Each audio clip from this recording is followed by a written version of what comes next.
Hello, and welcome to Lowering Costs and Raising Expectations in Developmental Math and College Algebra using Alta and OpenStax. I'm John Britch. I am a marketing nerd at Knewton, and you've entered this webinar muted to preserve the audio quality. However, we wholeheartedly invite you to use the questions bar to ask questions at any time. We'll either answer them right when you ask it, if it's appropriate, or save it for the Q&A session at the end.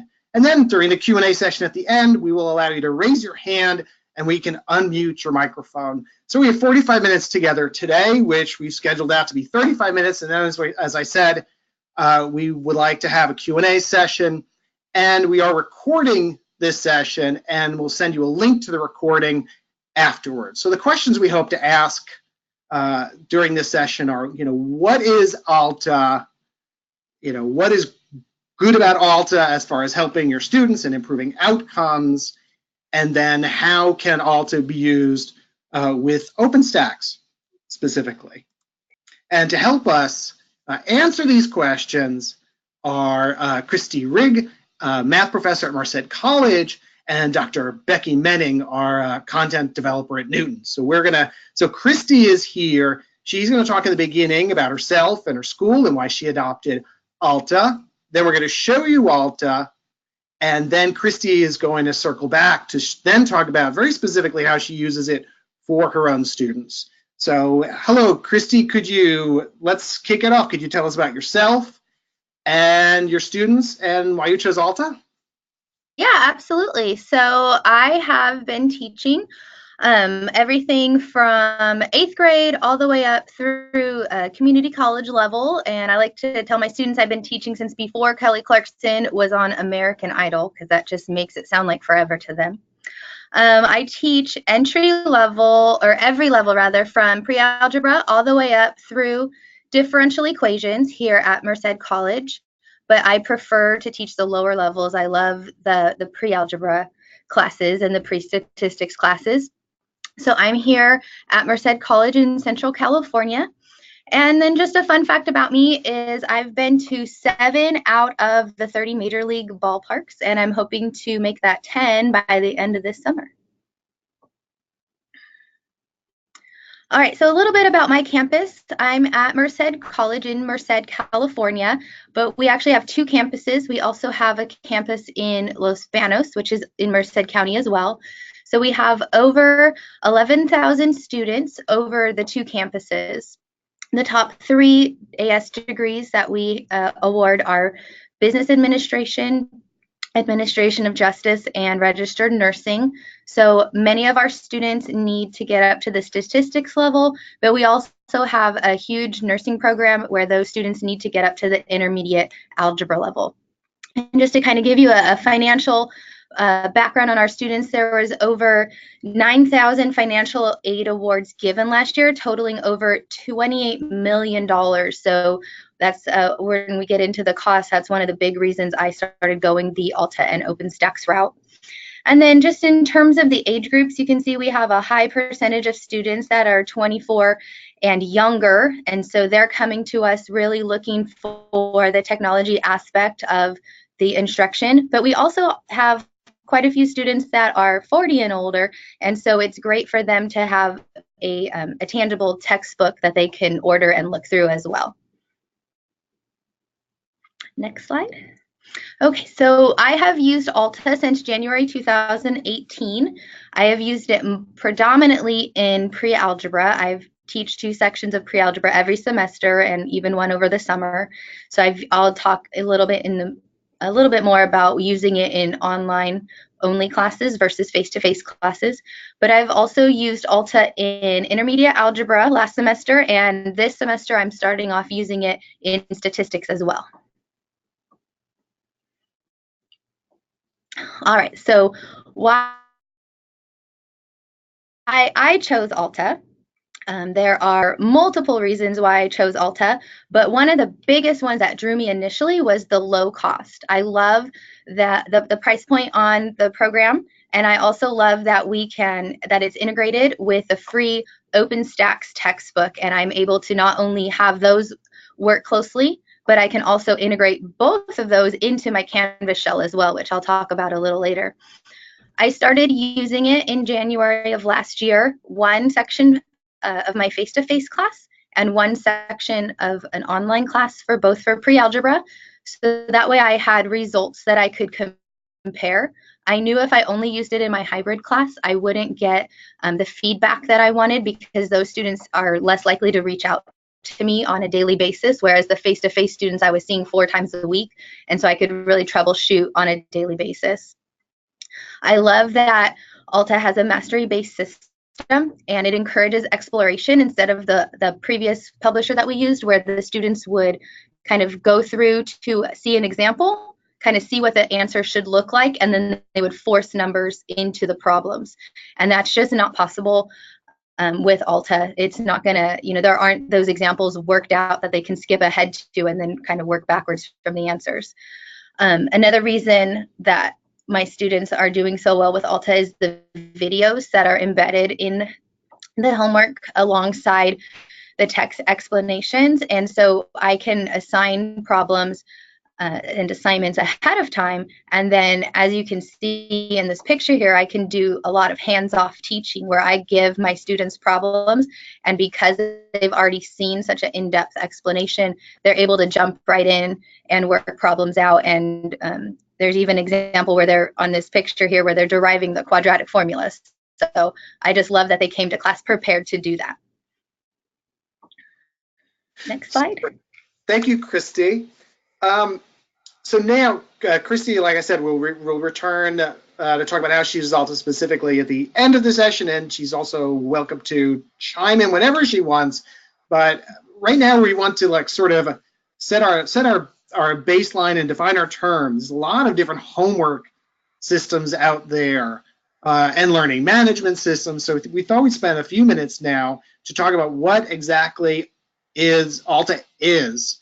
And just in case you're joining us just now, you've come in muted, but please use the question bar to type in your questions, and we'll answer them either now or at the Q&A session at the end. So right now I'm going to turn the floor to Dr. Becky Moening to talk about herself and then to tell you about Alta. Thank you, John. I came from the college level world. I taught at Ivy Tech Community College for 10 years as an adjunct full-time faculty and department chair. I also did some work around the country for publishing companies, for consultant work with co-requisites, all over the world doing all sorts of things. I officially became a content developer at Knewton last fall, which feels like a lifetime ago at this point. So I work on all of the math courses in some aspect, and then I also play with all things co-requisite. So sticking with Kristi's MLB ballpark theme, I've been to 12, and the big news, I am going to opening day. So 2 weeks from yesterday, I will be in the Bronx for the opening of the Yankee season playing Baltimore. And that is probably the most exciting thing in my life right now, as sad as that sounds. Okay, so let's talk about Alta. I don't know what's wrong with that screen, but we, with Alta, want to let you teach your way with confidence, right? This is the last statement. With confidence that your students are with you, right? We are a technology company with a focus on learning. And our commitment to you is to put achievement within reach for all of your students. Our #1 priority is to empower you, the faculty member, through the use of our technology. And that is why we have Alta, so that we can help meet your students where they are, because we know they come in at all different levels. And we want to help you get them where they need to be so they can be successful through this high quality content in our dynamic adaptive learning technology, in a nutshell.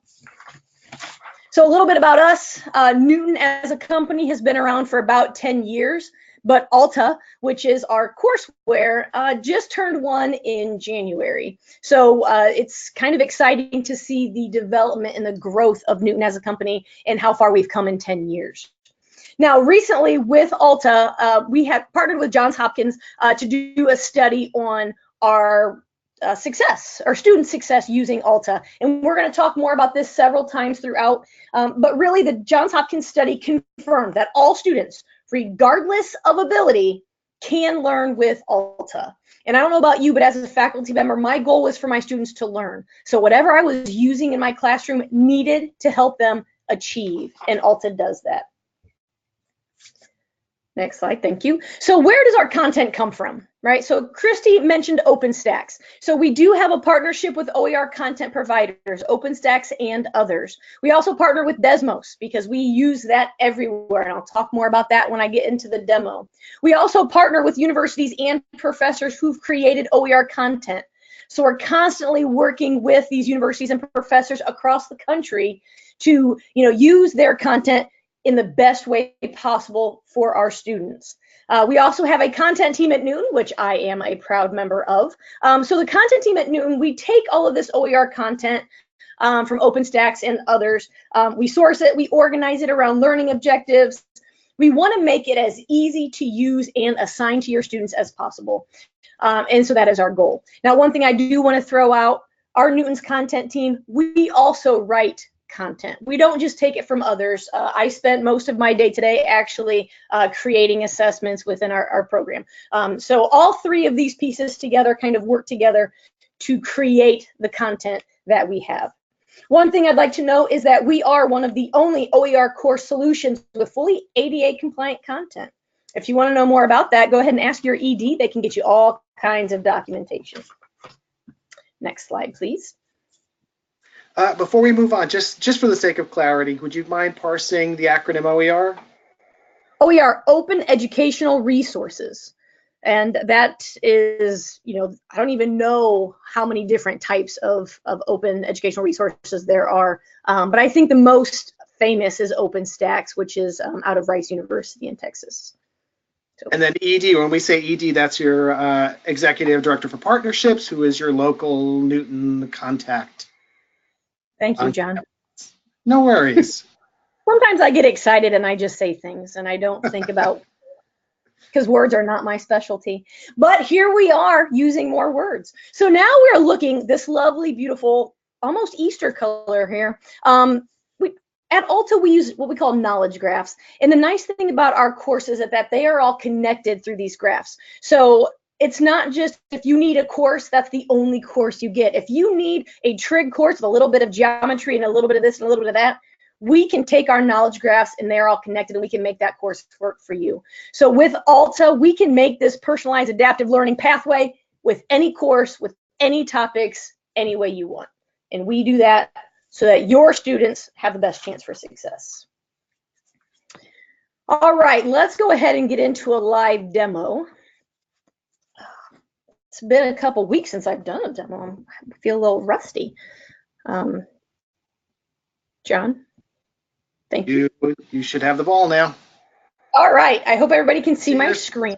We can see it. I want to show a little bit of foreshadowing of what's coming in Alta before I get into what's there now. So we have this new project right now called Desmos Everywhere. So I don't know how familiar you all are with Desmos, but it's a graphing tool, and we at Knewton have a partnership with them. So this is a few things that are coming first in calculus. There are also already Desmos items in college algebra, pre-calculus, and filtering through statistics, quantitative reasoning, and so on and so forth. So this would be an instruction. So right now, instruction in Alta comes in two formats, either text, like you would read in a book, or a video, YouTube video, Khan Academy, those types of things. Okay, so we have either video or text. Soon, we will also have the potential of having Desmos instruction. So think about this. Your students are working on tangent line, slope of tangent line, maybe graphing the slope of a tangent line. They could read about this, they could watch a video, or they could come to this part where they have an interactive spot. Oh, please work, there we go. So they can actually, we're just moving along the cubic function here. Well, if I move this blue dot, right, because we are in Desmos, I now have a tangent line. And I can look at, how this moves, positive, negative slope, that kind of thing as I move it. Move it down again, now it tells me the slope. So I can see how my slope is getting larger, how it's getting smaller as soon as, my slope is negative. Now we have a visual of that slope as we're moving that tangent line.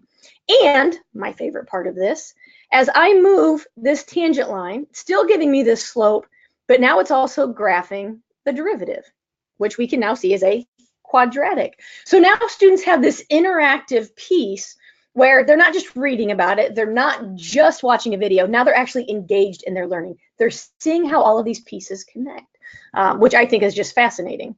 Whole lot better learning than just sitting and reading a paragraph. Not that that's bad, but different students learn different ways. Another potential is within assessments. This is a Riemann sum, right? We're talking about left endpoint here, 5 rectangles. Students need to know what that means. Okay, so I need to change my number of rectangles. We want this to be between 2 and 8. Do students understand what that means? Do they understand? Do they know what left endpoint means? Maybe, maybe not, right? But as you can see, as I'm moving these rectangles, you can see the approximate area is given here. So students would then be able to enter the area in and go from there. So it's very, again, very interactive. Students need to understand what the question is asking and then move accordingly. So these are just some things that are coming. We call this a continual rollout with Desmos. As assessments are built for different learning objectives in different courses, they are uploaded. So it's not, hey, everything will be done on August 1st. It's as things are ready, we put them in. That is the beauty of our technology system, is that we are constantly improving what we have available. So now let's go ahead and look at what your students would see if they entered the course right now. So this particular learning objective is graphing systems of linear inequalities. And this is what your assignment page would look like for a student. I wanted to just show at the bottom of the screen where it says what you'll learn. This is where all of the learning objectives in a particular assignment would hold. Right now, we only have 1 learning objective, but it could have 2, 3, 4, 5, as many as you really put in there. You can see also right here on the right of that, view related instruction. If students want, oh, hey, I don't really understand this, I want to look at instruction first. How often does that happen? Almost never. But just to point out that students have the ability to jump straight into instruction before they start their assignment. Alas, most students, and I certainly did when I was a student, jump right in. So here we are graphing a system of linear inequalities. You can see this is a Desmos question. So I need to graph both of these inequalities. So I can move my y-intercept, I can change the appropriate slope, maybe it needs to be dotted, and I want to shade above. I don't know, perhaps. I haven't even looked at what the inequality is. But anyway, so we graph them, right? We graph these two. Again, if you look at the bottom, there's a more instruction button. So if students are in the middle of this problem and go, wow, I'm lost, they can hit more instruction and they're not penalized for that. They are simply given instruction and taken into their learning path. I'm going to hit submit and it says, sorry, you're not right. With our free response questions, you get 2 attempts. So I can go ahead and retry this. I can move things around because maybe I messed up my slope or my y-intercept, and I can hit submit. Okay, no, you're still not right. So it shows me what my first answer was. It shows me what my second answer. Then it gives me the correct answer and a detailed step-by-step explanation. This is what your first inequality could look like. This is what it looks like when you put the next one, and there you go. And then continue. So I have another problem. Now, because this assignment only has 1 learning objective, I'm only getting problems based off of that learning objective. If I had an assignment that had 3 learning objectives in it, they would all be mixed up. So I could get 3 totally different problems in a row, and that's okay because they're all within a system. This is not just, oh, memorize what you did on the first one and then replicate it on the next 3 problems. That's not how this works. But you can see how we have very detailed feedback, and it's problem specific. It's not general, like make sure you graph each inequality individually. You know, it's very specific of, hey, if this is the y-intercept, this is how you do it. So, which I really appreciate, detailed feedback. So you can see I've now missed 3 problems in a row. And the system then says, I'm sorry, Becky, you obviously don't know how to graph a system of linear inequalities because you've missed 3 problems in a row. And I don't know that 3 is the magic number. It just is when you start the assignment. And you can see this is forced instruction. So this happens to be text. I don't know if there's an algorithm. I honestly don't know of how it determines what comes up first, whether it's text or a video. But in this case, it's a video or it's a text. So again, it shows me what it is, step by step. We have some different colors in here. We're talking about boundary lines, blah, blah, blah, some basics. Let's continue. Every piece of instruction is followed by an assessment piece. that goes with the instruction. So if a student just plowed through the instruction, they get to this and they're like, wow, I don't remember how to do this, they can always scroll back up and revisit their instruction. Okay, so we could miss a lot more problems if we'd like, but at this point in time, John, I would like to go back to the slides if we could, please. We certainly can. So within Alta, the system is constantly gathering data. So as I would continue to miss problems, or maybe even, get problems correct, eventually it's going to maybe force more instruction. And you can see now I'm solving a system of linear inequalities, and now I have a video. So it is possible, the next time it would give me the other type of instruction. If I would continue to miss, next slide, please, it's going to take me back. Okay, so if I don't know how to solve a system of inequalities, maybe we need to start with just one inequality. Maybe that is a good place to start. So you can see this is just in the learning path. There's not like a sign on the screen that says, hey, you've been remediated. Nope, it's just the next problem that comes up. You can see in the upper left-hand corner, it says graph linear inequalities in two variables. Now we're just graphing one inequality. We would work through this. Again, if students miss it, they're forced instruction on that particular piece. If students continue to struggle, we would go to the next slide. And now you can see this is verified at a given point in a solution. So maybe they really don't know anything about inequalities. Maybe we need to go back so far as just to start what is an inequality and how do we know all of this? While we're still on this slide, at the very bottom, you see next to more instruction, there's a feedback button. Thank you. The feedback button is if you see an error, you don't like the question, any kind of feedback, both students and instructors can give direct feedback to Knewton, and we will talk more about that in just a moment. But the thing is, for every goal topic, students have the ability to, they blaze their own path. And if they really understand what's going on, obviously they'll never see remediation. Only approximately 14% of students are ever remediated because students tend to learn through that forced instruction and the detailed feedback.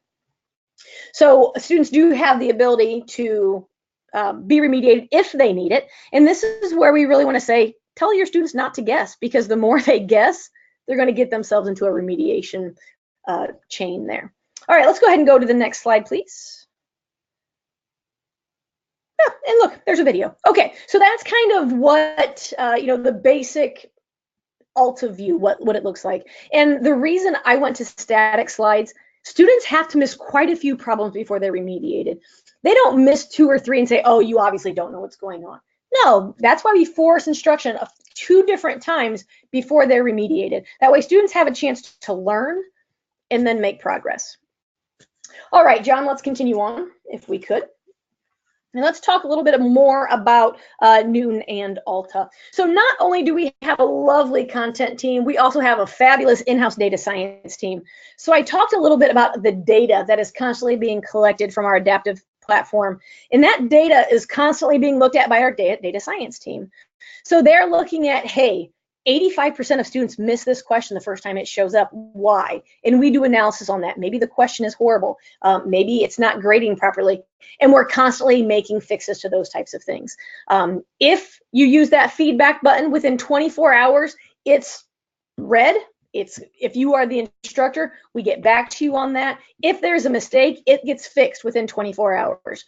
If it's general feedback like, hey, I really don't like this question, we might look at that and say, you're right, that question is horrible, we're going to fix it. It might be, thank you for your feedback, we're going to log that for future revisions. I have a spreadsheet that is just the next time we do work on this course, these are things to consider. And I get that all from these feedback responses that come in. But it's constantly working to improve. So every time a student answers a question, whether it's correct or incorrect, it feeds this Knewton brain, as I like to call it, which helps us make, revisions and make things better for students in the future. Next slide, please. Thank you. So with Knewton, students achieve mastery at higher rates. That's all students. So now we are going to break out 3 different levels of students, and I'm sure that you can relate to this. So when students come in, they generally fall into 3 different categories. They are struggling students, meaning they just are going to take a lot more time to understand, to get through things. They just struggle, right? We have the average students, and then we have the high achieving students, right? Those are generally the 3 types of students in your classroom. So when we look at Knewton, This is across all data. 87% of the time, students achieved mastery. That's over all types of students. If we just talk about those struggling students, right, which when I taught, I would say my struggling students, those are the ones who withdrew. Those are the ones who just stopped showing up because they were done.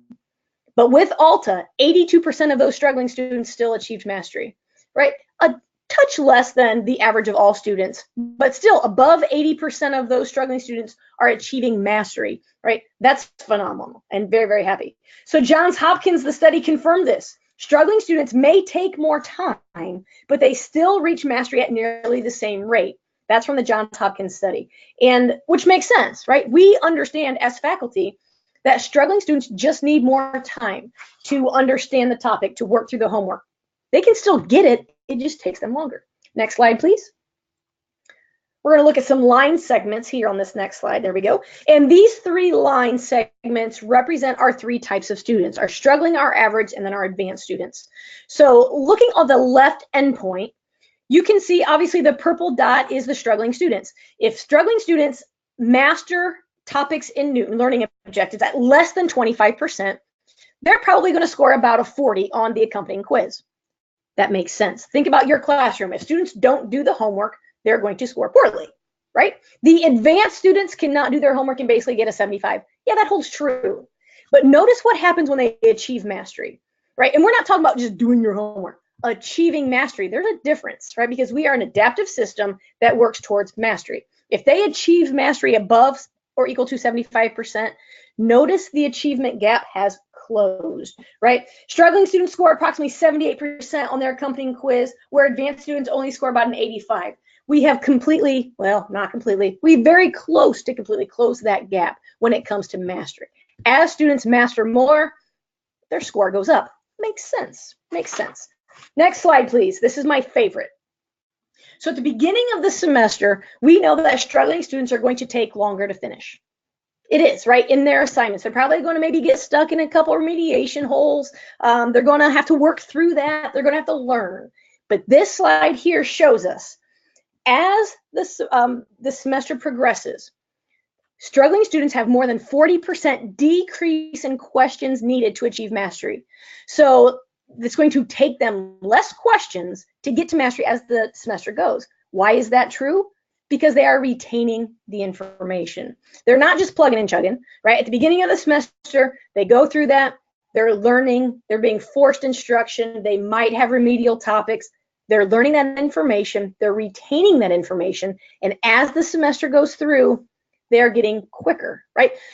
Because they're reaching mastery faster. The more questions you get right in a row, the less questions it takes you to achieve mastery. And that, notice that this is true for all students. This is not just struggling students. Average and advanced students are also needing less questions to achieve mastery because students are retaining more information with Alta, which is fabulous. And that is another thing I want to point out. This is not a homework system where everybody gets 10 questions. Whether you like it or not, you have 10 questions. That's not true. In an assignment, an advanced student might only have 4 or 5 questions, and a struggling student might see 14 or 15. It just depends on the learning path provided for that student to help them achieve mastery. And that's a big difference. Advanced students like it, right? They get to it where they need to. Yep, back to Kristi on how she uses Alta. Great, thank you. So I use Alta and OpenStax. In fact, we do most of the classes on campus, or many of the teachers on campus use it. For my online homework in my face-to-face class, it's 30% of my grade. And then it's the main source of instruction for my online class. So for them, the tests and the tests and quizzes and then the homework as well will count for 50% of their grade, just because they need to take on-campus midterms to make up that other 50%. So that's how I incorporate those into my daily classes. Next slide, please. Yep. So how I use it specifically in my class is I get to choose the learning objectives and I turn them on or hide them to align with the learning objectives on my syllabus. So for example, I took a screenshot of 11.2 in the book that the intermediate algebra, graphing linear equations. And so there's two main objectives. We have the solutions to linear equations and then actually graphing them with the vertical and horizontal lines. And so I would break this up into 2 or even 3 separate homework assignments. I can select the solutions of linear equations, and within that, I can toggle on and off the 3 sub-objectives listed below. And so altogether, this section would have 7 different individual objectives, which I would break up into 2 or 3 assignments because, again, it's mastery based. I want them to have fewer objectives so they can get that 100%. They can get that mastery quickly with one assignment and then move on to the next assignment. If I gave them 7 topics all in one assignment, it would take them a lot longer to get that mastery. The pre-algebra and intermediate algebra courses follow the same order as the table of contents in OpenStax, so it's really easy to align the sections in the text as well as the sections in Alta. And in a few slides, I'll show you what that looks like in Canvas. So I'm able to preview as a student. I can do problems in class that look very similar to their homework assignments, or I can just take a homework assignment myself and just really see firsthand what the students are doing in each assignment. Next slide, please. So here's a screenshot of what my Canvas looks like. We use Canvas on our campus as our LMS, but here's an example of what my week 16 would look like. So on the left, it says week 16 due 12/3. That's my opening page, which you can see on the right. It has my objectives for the week, and it has each assignment with videos that I took from OpenStax that I just compiled for them there, and the assignments listed below. But as you go through the module on the left, it then has a little link and it says 11.2 graphing linear equations.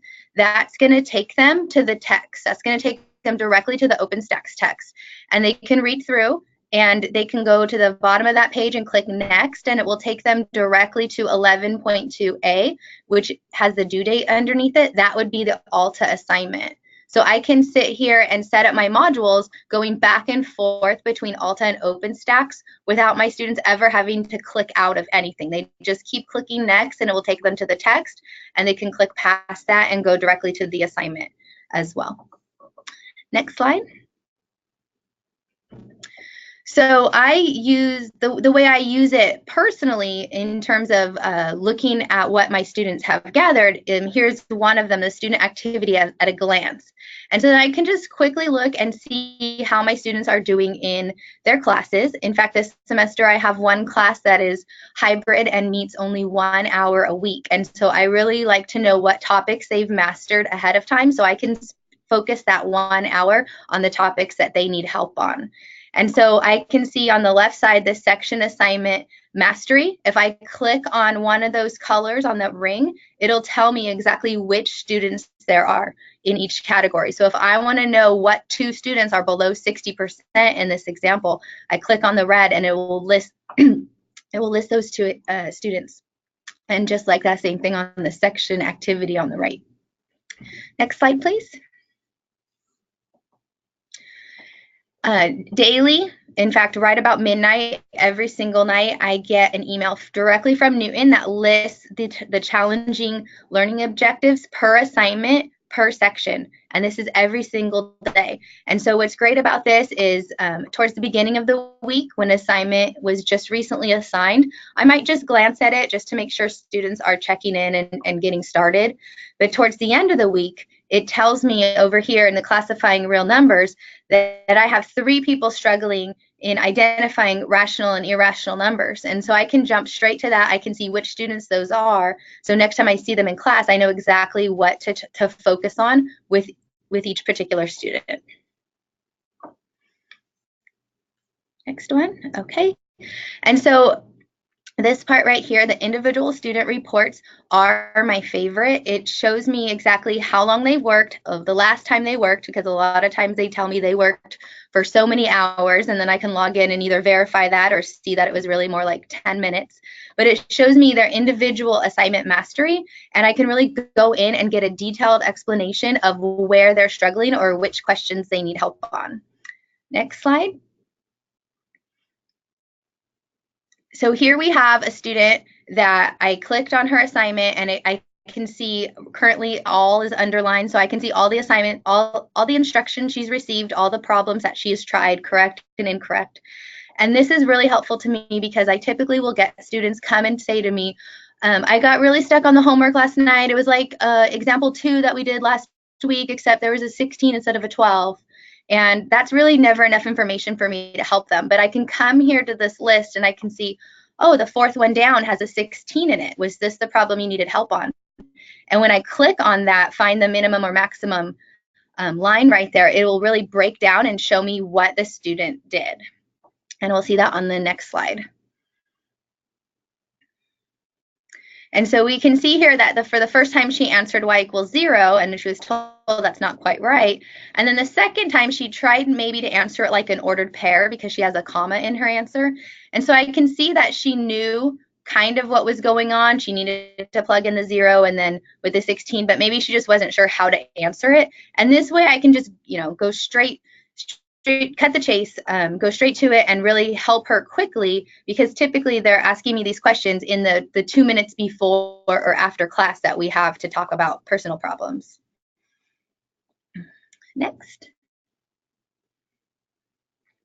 All right, another thing I wanted to mention, Becky had talked about the feedback button in the homework assignments and how they typically respond within 24 hours, which is great. But sometimes I'm setting up homework problems, I'm setting up assignments or tests, and I need help right now. And so there's this little icon, a little chat bubble with a smiley face. And you can see on the right, it just is saying hi to me right away. I can go in there and I can type a conversation or type in a question. And immediately it'll come back with a search based off the keywords that I typed in. And sometimes that's enough. Sometimes I just needed this one article to help me through the problem. But if that doesn't work, within a few minutes, someone from the Alta support team is right there to help me out. And they are really upfront about the time it might take to work through and help me with a problem. And we'll follow up via email. And it's been very helpful for me. Next one. Oh. Okay, so thank you, Kristi, and thank you, Becky. So now we're going to open it up to questions. You can type your question into the question field, or, and we'd love it, you can raise your hand and we will unmute your microphone and hear other voices. So you can ask your question live by raising your hand, or type your question in the question bar and we'll read it out and answer it. Okay, this is something we never actually said what Alta costs. So for summer courses, Alta is $44 per semester. As of August 1st, it will be $39.95 per semester. But we also have Alta Pass, which is $79.95, which gives students access to all of our math courses in a 2-year period, which could be a great value. Also, if you're teaching a short course, students can get Alta for $9.95 per month, which could work out really well for those short summer courses. Okay, a good question coming in. How large of a class would be optimal for Alta? I've never thought about that before.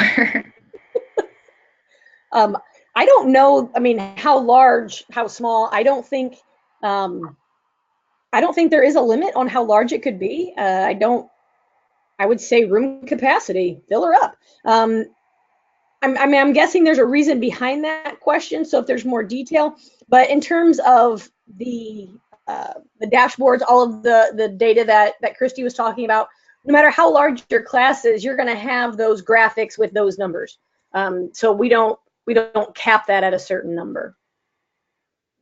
Okay, and I've had everywhere from 3 to 50 students last semester. So I've had all sizes, and it worked just great either way. We have a raised hand, so Mike Sumyak, I am going to unmute your microphone. So your microphone is live now. You might have to unmute yourself on your end. Okay, we'll see. Can you hear me? Yes. Oh, yes, perfect. Okay, so it looks like Kristi runs a class that is what I would say very different than the traditional lecture-based class. With the use of this tool, it looks like it's more almost like a individual tutoring or a group tutoring type situation, or it may lend itself to that. Is that correct? I would say more along the second that it could be used, to get that instruction ahead of time. I personally have stopped lecturing in my classes because I like to do more activity based, and so I think it's great that they're able to get such detailed instruction ahead of the class time. So I would say it's more along the lines of like a flipped classroom. Okay. Thank you. One thing that I will that jumped in my head with that statement, with our system, every student, every time when they go into an assignment, will start on the goal topic. So even if Billy spent 2 hours because he got stuck, went remediation 3 levels deep on the last assignment, when he goes in the next time, he will start on the goal topic, because we know that students, they learn things and their learning path changes. So we always start them on the goal topic, and we only offer remediation when they need it. So it's not like they're always going to be in remediation if they get there once. I just want to throw that in there. So are these classes offered in computer-based labs, or are they in a traditional classroom? For me personally, I have both a traditional classroom and online hybrid classes where those students do predominantly their work at home, and then they'll either meet with me 1 hour a week, or some of my classes only meet once or twice a semester for their midterms. So what if you have a challenging student that you find is struggling but is not doing the work, and they're sitting in class in a regular class situation? Yeah, if you can find the answer to that, you're going to be a millionaire. We're Because all looking for the silver bullet. yeah, that's the issue with any system, really, is you still have those students who aren't going to do it, no matter what. So what do we do with those students? Hopefully you can get them in at least a little so they see the benefit. Because I know a lot of students in this day and age, right, they want instant gratification. They want things to happen right now. So if they can get in and see that it's beneficial of what they're doing, and maybe the first assignment won't take them very long, and they're like, I can do this. That might help that. But I do know, to kind of answer your last question, we do have Alta users that are using this in a traditional type of a classroom where there is lecture and then their students go home and do homework. So it's not just flipped classroom, they are traditional as well. It's flipped classroom, traditional, emporium, co-requisites. It's used in a variety of teaching contexts, correct? Correct. Successfully in all of those ways as well. So we talked about Canvas. What other LMS integrations are available? Blackboard, D2L, Moodle, pretty much any learning management system we can integrate with. We just have to talk to your technology person, and it makes it happen. Mm-hmm. Yeah, and this you see on the screen now are the some of the math courses we offer, anywhere from pre-algebra all the way through calculus 3, and we offer a lot of these as co-requisites as well. And again, remember, we have cross graphs, so we can kind of merge any of these together if you need a custom course. Oh, question: can you address Alta's ADA compliance? Not well. I just know that we are ADA compliant, and we are constantly working. I know our data science team actually got a message today from our head data science guy, who they're doing another test with another course with somebody else. So they're constantly working on that to keep it up and make it better. Yeah, talk to your local Knewton executive director, and they will have the exact wording. I don't have any of that because I just don't have it written down. But your local Knewton representative should definitely have that. And if you don't know who that is, when John sends you the follow-up email from this, just reply and say, I don't know who my Knewton person is, and John will hook you up. Yeah, they're actually copied on the email I'll send. So you'll see right there. You'll actually have two people there. There'll be your ED, your educational director, your local rep, as well as your digital education specialist who supports them and can give a demo, etc., online, just as we're on the webinar here. So this is the last call for questions since we're at time. So last call to either raise your hand or type in a question. And okay, not seeing any, so which is fine. You can also hit reply to that email I will send. And if a question comes to you, just hit reply, ask it there. If you want to get a sandbox course, get a more in-depth demo, you can ask for it right there and we'll help you out. Anyway, thank you, Kristi, and thank you, Becky, and thank you to all of our attendees for spending time with us today. Have a great weekend. Happy Friday. Goodbye, everyone. Take care.